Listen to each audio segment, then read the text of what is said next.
The stage of The Late Show with Stephen Colbert had never felt this loaded. The studio lights dimmed, the audience sat buzzing with anticipation, and the curtain lifted on a night that was already trending before it began. Elon Musk, the man behind Tesla, SpaceX, X, and more controversies than most politicians, stepped onto the stage with a calm, calculated gait. Dressed in a sleek black suit, no tie, face unreadable, he didn't smile, didn't wave. He simply walked to his seat and nodded once. Stephen Colbert greeted him with a cool smirk. Ladies and gentlemen, the man who's building rockets to Mars, tweets like a Bond villain, and is currently at the center of a very real boycott of Tesla, Elon Musk. Polite applause, uneasy laughter, a few cheers, a few boos. Colbert leaned back, eyes glinting. Thanks for being here, Elon. You've been quiet lately. Musk blinked once, slowly. I've been building things, not tweeting for applause. Colbert chuckled. Yet here you are. Let's talk about it. You're arguably the most famous entrepreneur in the world. Tesla, SpaceX, Neuralink, X. But with all that success comes noise, controversy. You've been called a genius, a tyrant, a visionary, and a liability. Which one are you? Musk's answer was blunt. Depends who's threatened by what I do. The audience stirred. Interesting, Colbert said, raising an eyebrow. But this isn't about who's threatened. It's about responsibility. You've built a fortune on disruption. Do you ever stop and think about the disruption to people? I think about it every day, Musk replied. But if you're afraid to change things because someone might be uncomfortable, you'll never move forward. Colbert sat up straight after. That's a great quote for a TED Talk. But here's the thing. This isn't about discomfort. It's about harm. Let's talk about Tesla. A hush spread through the room. You're facing a major boycott, not from competitors, from workers. Former employees, advocacy groups, they say the work environment is toxic, that the company ignores racial discrimination, that you push people beyond human limits. What do you say to them? Musk didn't flinch. We build the future at Tesla. That's not easy. And yes, it's demanding. We don't discriminate. We demand performance. That's not a sin. But Elon, Colbert said, voice rising, these aren't anonymous online complaints. These are lawsuits, whistleblowers, people who say they were silenced, punished, pushed out. There's a worker coalition asking people not to buy Teslas. You call that performance pressure? I call it a narrative, Musk said coolly.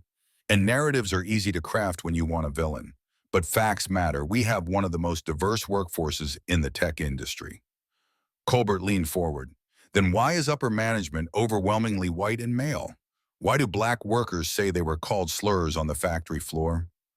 Why did one employee say, and I quote, I had to choose between my mental health and my job at Tesla? Musk's jaw tightened.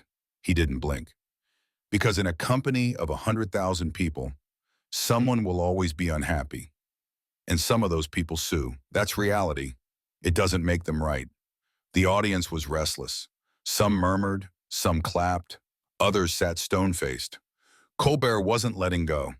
You recently tweeted that the boycott is a coordinated media stunt funded by unions and political operatives. That's a strong claim. Any proof? Yes, Musk said without hesitation. And it will come out in time. I've seen the connections. These aren't random outcries. They're designed attacks. Colbert narrowed his eyes. So now it's a conspiracy? No, it's strategy, Musk replied. When you can't out-innovate someone, you try to discredit them. That's what's happening. Colbert pulled out a sheet of paper. So all of these are just lies? A former black employee testifying that racist graffiti was left up for weeks? That supervisors laughed? That promotions were denied over and over again for minorities? Musk's voice grew colder. We investigate every credible complaint. But I'm not going to turn Tesla into a political football.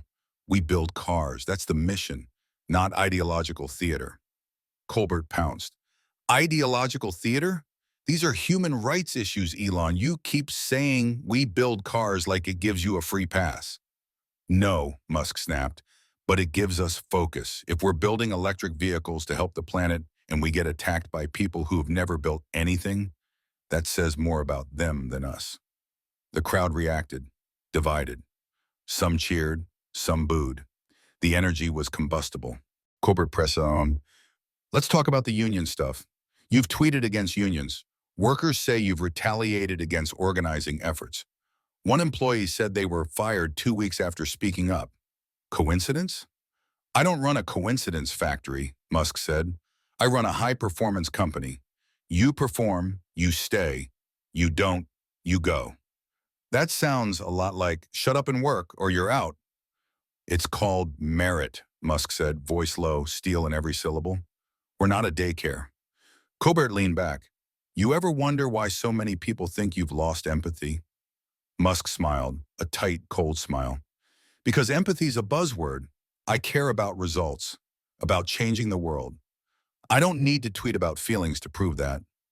But you do tweet, Colbert fired, and a lot, about DEI being reverse racism, about boycotts being coordinated smears, about media being corrupt. Don't you think you bear some responsibility for the kind of environment you help create?